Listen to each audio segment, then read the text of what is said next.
Welcome to my channel. Chapter number 2 चल रहा है ये, और ये है हमारा इलेक्ट्रोस्टैटिक का चैप्टर 12th क्लास की फिजिक्स का। ठीक है, लगभग चैप्टर आपका ख़त्म हो चुका है, सिर्फ 2-3 टॉपिक रह रहे हैं, ख़त्म हो जाएंगे आज। और मतलब मेन जो चीज़ है तक की फिजिक्स की वो ख़त्म हो जाएगी आपकी। मतलब अगर आपने यहाँ तक सारा कर लिया तो मेरे मान लो आप बहुत बड़े कंडीशन में हो। इसके बाद क्या होगा, इसके बाद आप इसमें ऐड ऑन करोगे न्यूमेरिकल्स धीरे धीरे धीरे, और चैप्टर नंबर 3 स्टार्ट करेंगे। तो आपकी तैयारी बेस्ट तैयारी होगी। अगर ये सब आपको नहीं आता तो आप कुछ भी कर लो, आप कभी तैयारी कंप्लीट नहीं है। ठीक है, तो इसलिए दोबारा टॉपिक को आगे बढ़ाते खत्म करने की कोशिश तब चलते हैं। टॉपिक है पोलराइजेशन, बहुत सिंपल टॉपिक है। मैंने मान लिया इसके अंदर एक हमारे पास, मैं काम करता हूँ, इसके अंदर हमारे पास कोई डाइलेक्ट्रिक है। मैंने बताया था आपको दो डाइलेक्ट्रिक दो तरह का होता है, और ये एक इलेक्ट्रिक फील्ड है, ये एक इलेक्ट्रिक फील्ड है। तो इलेक्ट्रिक फील्ड की एक प्लेट क्या होती है, पॉजिटिव होती है। मैं इसको एक छोटा सा कर देता हूँ, इसको इसकी चौड़ाई कम कर देता हूँ, जरा समझना इसको, बड़ा अच्छा टॉपिक है। और एक प्लेट नेगेटिव होती है। होता ये है, इस पॉजिटिव से इस पे आते हैं नेगेटिव, और नेगेटिव से आते हैं पॉजिटिव। तो ऊपर से एक इलेक्ट्रिक फील्ड आ रहा होगा ऐसे करके, भाई एक इस प्लेट के अंदर एक इलेक्ट्रिक फील्ड आ रहा है ना अपना, इसके अंदर ये एक शीट है या कोई कुछ भी चीज़ है, इससे इलेक्ट्रिक फील्ड हमने डायरेक्ट रख दी। ये हमारे पास क्या है, ये हमारे पास डाइलेक्ट्रिक। तो हमने क्या करा डाइलेक्ट्रिक, और ये हमारे पास क्या है, ये हमारे पास इलेक्ट्रिक फील्ड। इलेक्ट्रिक फील्ड मैंने मान लिया है ये है E naught. E naught electric field है। अच्छा, तो ये निकल के ऐसे, इसका निकल के इसमें से आ रहा होगा, ऐसे आ रहा होगा निकल के इसके अंदर से। अच्छा, कुछ ऐसे निकल के आ रहा होगा। पर लेकिन होता क्या है कि इस पॉजिटिव से यहाँ नेगेटिव आए, नेगेटिव से यहाँ पॉजिटिव आए, और हमेशा इलेक्ट्रिक फील्ड हमारा पॉजिटिव से नेगेटिव चलता है। तो ये अपना एक अंदर इलेक्ट्रिक फील्ड बना लेंगे ऐसे। ये इन्होंने अपना इलेक्ट्रिक फील्ड बना लिया, मतलब डाइलेक्ट्रिक ने अपना इलेक्ट्रिक फील्ड बना लिया। मजे की बात है, the electric field due to dielectric, ये बना है ड्यू टू पोलराइजेशन। पोलराइजेशन इसे कहते हैं पोलराइजेशन इलेक्ट्रिक फील्ड, इसे हम कहते हैं polarising electric field. Electric field तो हुआ क्या, ये हमारे पास हुआ ईपी, इसको कहेंगे हम ईपी। और जो ऊपर से आ रहा है वो क्या आ रहा है, ई नोट, ऊपर से आ रहा है ई नोट। तो अगर आप देखो इस स्लैब के अंदर क्या क्या कहानी चल रही है, ऊपर से तो आ रहा है ई नोट ऊपर से, और अंदर से क्या आ रहा है ईपी। तो नेट कितना बना, ई नोट माइनस ईपी, क्योंकि ई नोट ज़्यादा। ठीक है, तो हमेशा किसी इलेक्ट्रिक फील्ड के अंदर, डाइलेक्ट्रिक के अंदर ये इलेक्ट्रिक फील्ड हो जाता है। इसे कहते हैं नेट इलेक्ट्रिक फील्ड, इसे कहते हैं polarisation. Net electric field, net electric field कितना हुआ आपके पास, ई नोट माइनस ईपी। तो ई नोट क्या, अप्लाइड, और ये क्या, पोलराइज्ड। पोलराइज्ड। तो इलेक्ट्रिक फील्ड हमने क्या समझना है यहाँ से, कि इलेक्ट्रिक फील्ड के अंदर आपको डायरेक्टली रख दो, तो अब वो अपना एक अंदर से इलेक्ट्रिक फील्ड पैदा कर लेता है, उसे हम ईपी कहते हैं। इसे कहते हैं पोलराइजेशन इलेक्ट्रिक फील्ड। ऊपर से और आ रहा है ई नोट अप्लाइड, यहाँ से ईपी जा रहा है, तो नेट कितना हुआ, E equal to E naught minus EP. तो यहाँ तक बात समझ में आ गई, जल्दी से उतारो उसको।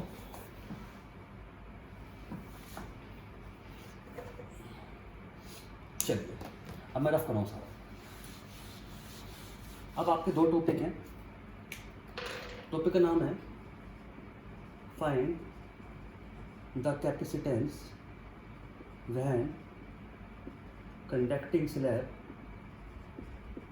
Placed between capacitor. जब कैपेसिटर के हम कंडक्टिंग स्लैब प्लेस कर देते हैं तो क्या क्या होता है, ये बात चल रही है। तो मैंने मान लिया कैपेसिटर है, भाई कैपेसिटर है, और इसके अंदर ये हमें एक कंडक्टिंग स्लैब पुट कर दी। ठीक है, तो उसमें क्या होता है, कंडक्टिंग स्लैब। इस ये क्या है, डी है, ये पैरेलल प्लेट कैपेसिटर है। Let D be the distance between plates of capacitor, और इसकी थिकनेस जो है इस स्लैब की वो है T, and let T is thickness of conducting slab. यहाँ तक बात समझ में आ गई? पहले जरा मेरी 2-3 बात सुन लो। जब हम कैपेसिटर की बात करते हैं, पहला प्लेट कैपेसिटर की, पहला प्लेट कैपेसिटर क्या होता है, ऐसा या फिर ऐसा, इसे पहला प्लेट कैपेसिटर कहते हैं। इसके अंदर एक प्लेट होती है पॉजिटिव और एक होती है नेगेटिव, तो उनके बीच में अपना इलेक्ट्रिक फील्ड होता है। अगर यहाँ पॉजिटिव ले लूँ तो यहाँ नेगेटिव, उनके बीच में अपना इलेक्ट्रिक फील्ड होता है।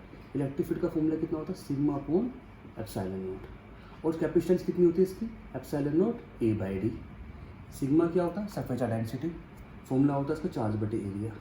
तो ये चीज़ आपको पहले से पता होगी, मैं आपको ऑलरेडी डिस्कस कर चुका हूँ, तो इसी को मैं यहाँ पे यूज़ कर रहा हूँ। तो हो क्या रहा है, ये कैपेसिटर है। कैपेसिटर की एक प्लेट कौन सी होती है हमारे पास, पॉजिटिव,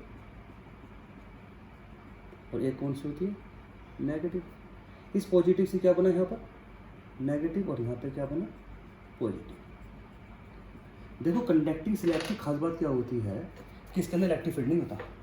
कंडक्टिंग स्लैब के अंदर कभी भी इलेक्ट्रिक फील्ड नहीं होता, क्योंकि इसमें से कंडक्टिंग स्लैब में से कभी भी चार्ज पास नहीं होते।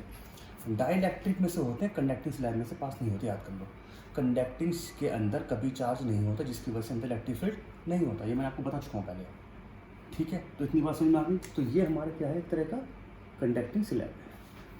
अब तुम्हें क्या निकालना है, इसका कैपेसिटर निकालना है। तो capacitor that C naught is a capacitor, empty capacitor. मैंने कह दिया कि जो सी नोट है वो क्या एक तरह का ओरिजिनल कैपेसिटर है, original capacitor. Let see is capacitance of capacitor after putting conducting slab. अब क्या कर रहा हूँ, जब ये खाली था, जब ये हमारे पास खाली थी स्लैब, तो कैपेसिटर था उसका सी नोट। अब रखने के बाद हो गया सी, तो वो निकालना है आपको सी कितना है। तो कैसे करेंगे हम, तो इसी को मैं रख करता हूँ यहाँ पर करते हैं। कैपेसिटर का फॉर्मूला है, जो कैपेसिटर कितना है आपके पास, वो है आपके पास epsilon naught A by D, ठीक है। अच्छा, इलेक्ट्रिक फील्ड कितना है, अगर आप देखो, अगर चलो आप छोड़ो, पहले आप इलेक्ट्रिक फील्ड बात करो कि मैंने मान लिया let E naught is applied electric field. ऊपर से इलेक्ट्रिक फील्ड अप्लाई हो रहा है ऐसा करके, ये ई नोट है।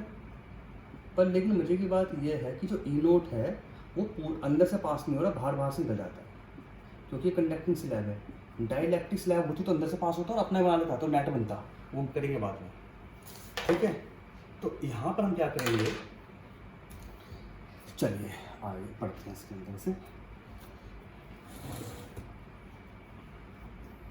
Late V is potential, potential का फॉर्मूला V है, तो V का फॉर्मूला कितना होता है, E इंटू डी। पर लेकिन ये जो आपका E नोट लग रहा है, ये किस एरिया के लिए लग रहा है भाई, पोटेंशियल फॉर्मूला हमेशा याद कर लो, E इंटू डी होता है, ठीक है जी। इसी को मैं चेंज करता हूँ, E का मतलब E नोट, और लग कितने एरिया पर है, लग इस एरिया पर है, इस पे और इस पे, मतलब D माइनस टी पर है। इसीलिए यहाँ पर क्या आ जाएगा, D माइनस टी आ जाएगा। आई बात समझ में। तो ई नोट का फॉर्मूला आया बच्चों आपके पास, E naught D minus T is equal to D minus T आ गया, ठीक है। यहाँ पर आ गया आपके पास। अच्छा, और करते हैं।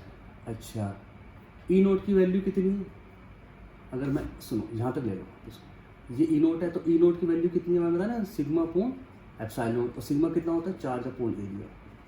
उठा के यहाँ पर कर दो, तो वी का फॉर्मूला है Q upon A epsilon note D minus T, ठीक है, ये फॉर्मूला है। और कैपेसिटर का, और चार्ज आपको किस बराबर होता है, चार्ज इजिकल टू कितना होता है, क्यू इजिकल टू सी भी होता है। आपको क्या निकालना है, सी निकालना है, तो क्यू बाई डी। तो यहाँ पे कितना होगा, वी की जगह दो पुट पर यहाँ पर Q by A epsilon note D minus T. Q से क्यू कट गया, ए ऊपर चला गया, A epsilon note D minus T. ये तुम्हारा अब कैपेसिटर है जो इस टाइम पे आया नया, ठीक है। चलिए तो मैं इसको रफ कर देता हूँ। अब जो कैपेसिटर आया वो आया आपका epsilon naught A by D minus T.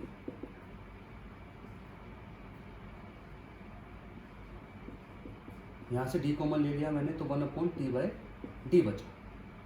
भाई अगर मैं यहाँ पे से डी कॉमन लूँगा तो क्या होगा, यहाँ पे तो है नहीं, तो यहाँ तो 1 आ गया, यहाँ पर t बाय डी आ गया। अच्छा, और ये कितना है, ये आपका है एप्सिलॉन नॉट। अभी वेयर सी नोट क्या है, ओरिजिनल वाला, ओरिजिनल का फॉर्मूला क्या था, epsilon naught A by D, ये तो बताया था मैंने। जब आपके पास कैपेसिटर खाली था तो उसे कहते हैं हम ओरिजिनल कैपेसिटर। जब मैंने रख दिया तो ये फॉर्मूला आया, तो मैंने कॉमन लेके मैं इसको टर्म में बना लिया, ठीक है, सही है, इसे कहते हैं फॉर्मूला।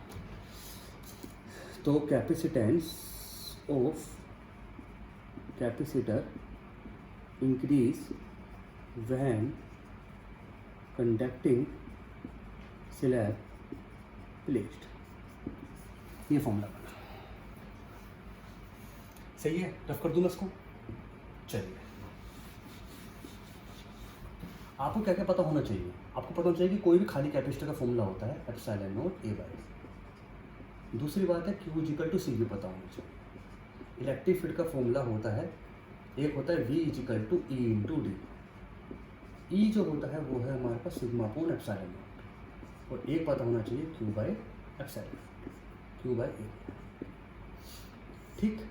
इसमें हमने क्या पढ़ा, जब कैपेसिटर हमारा खाली था तो ये था, और जब मैं कंडक्टिंग स्लैब रख दी तो आंसर आया इसका C naught 1 minus T by D. अब कैपेसिटर हमारा बढ़ गया है, ये बात। तो यहाँ तक हुआ मैं टॉपिक के लिए इस फॉर्मूला, ये पता होनी चाहिए आपको। देखो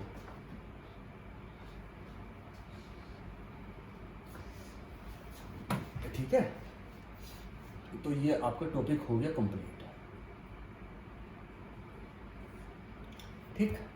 अब आपका सिर्फ एक टॉपिक बचा है, वो सब कुछ खत्म आपका। ये चैप्टर हमारी पूरी बुक का सबसे बड़ा चैप्टर है। इसे ख़त्म होने के बाद आपका बहुत सारा कोर्स ख़त्म हो जाता है और बहुत रिलीफ मिल जाता है। उसके बाद तो मैं सब देख लूँगा, वो सिंपल है, पर लेकिन इसे करना बहुत ज़रूरी है। जिन जिन बच्चों ने आज सारी क्लासेस करी है, मेरी गारंटी है आप बहुत अच्छी जगह से पढ़ रहे हो, मतलब मस्त से चल रही है पढ़ाई। अगर तुमने सब छोड़ा हुआ है या तुमने ऊपर नीचे कर दिया फिर दिक्कत आएगी आपको। रफ कर दूँगा इसको। चलिए,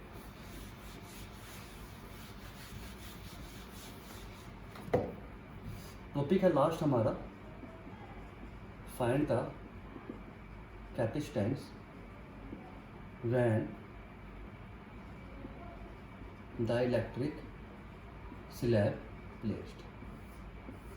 लेट, ये हमारा कैपेसिटर है, खाली है, तो लिखो यहाँ पर सी नोट इज अ कैपेसिटर। तो सी नोट का फॉर्मूला कितना होगा, ए बाई डी। बाई डी इसकी थिकनेस है, मतलब इसकी चौड़ाई है, और ए इसका एरिया है। आफ्टर प्लेसिंग डाइलेक्ट्रिक, अब तुम डाइलेक्ट्रिक प्लेस कर दिया इसके अंदर।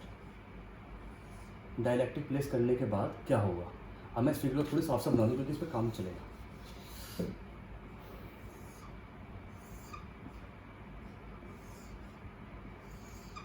तो पहले क्या थी हमारे पास डी, और ये क्या थी टी, इसका ये क्या है हमारे पास dielectric slab. After placing dielectric slab between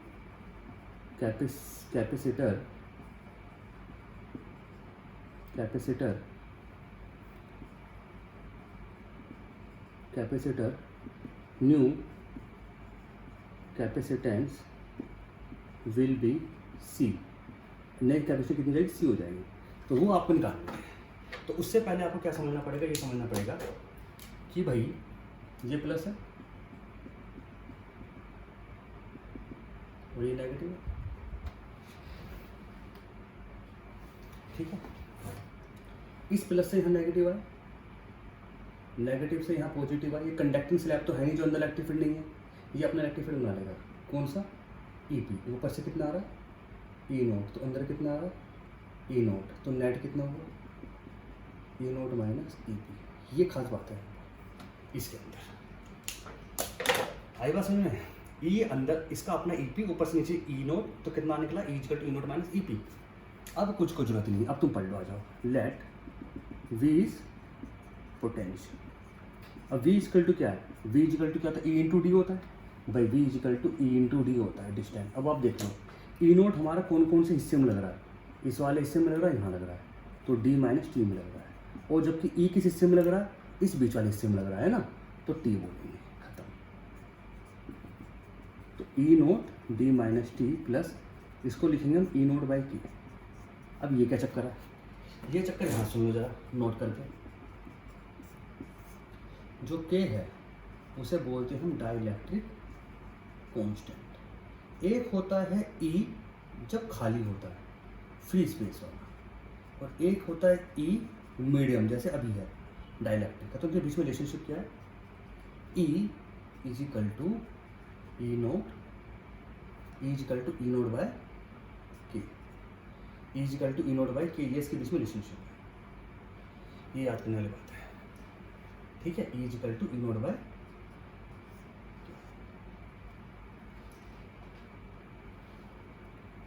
ठीक है? यहाँ तो उतारो पहले सारा जल्दी से।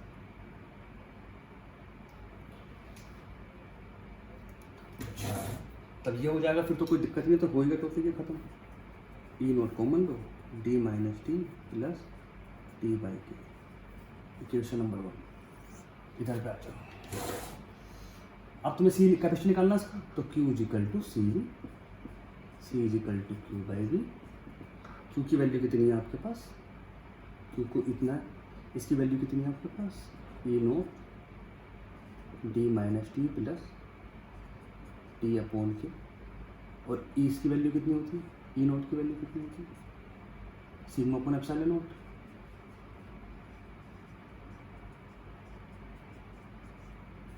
और सिग्मा की वैल्यू कितनी होती है?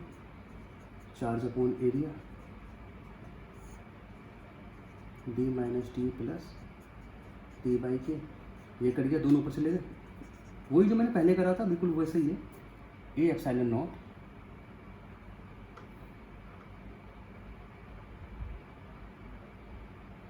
A epsilon not upon D minus T plus T by T. बस इतनी याद करें।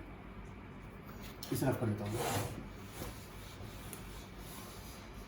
तो फॉर्मूला आया A sigma D minus T plus T by K, पर जो खाली कैपेसिटर होता है वो कितना होता है हमारा? Epsilon naught A by D होता है। तो एप्सिलॉन नॉट ए, यहाँ से तुम डी कॉमन ले लो, तो क्या होगा यहाँ पे? तो ये होगा माइनस टी बाई डी हो जाएगा प्लस टी अपॉन डी के। देखो जहाँ जहाँ कॉमन नहीं हो सकता ना वो नीचे ले आते हैं। और ये पूरा क्या बन गया? पहले वाला कैपेसिटर जो खाली था हमारा, तो 1 upon T by D plus T by D. अभी भी हमारा कैपेसिटेंस इंक्रीज करेगा पहले वाले से आफ्टर प्लेसिंग, ठीक? तो ये क्वेश्चन आपको इतना था। आपका पूरा का पूरा चैप्टर कंप्लीट हो चुका है। जितने डेरिवेशन है बढ़िया से बढ़िया मैंने करा दिए हैं। अब इसके अंदर नमक मिर्च मसाला लगाया जाएगा, मतलब इसके अंदर ऐड ऑन होंगे क्वेश्चंस, कंसेप्ट, आपके कंसेप्चुअल क्वेश्चंस, वो मैं कराऊंगा। आप इतना कर लो, मैं कह रहा हूँ आपसे बहुत बढ़िया ऊपर पेश हो जाएगी आपकी।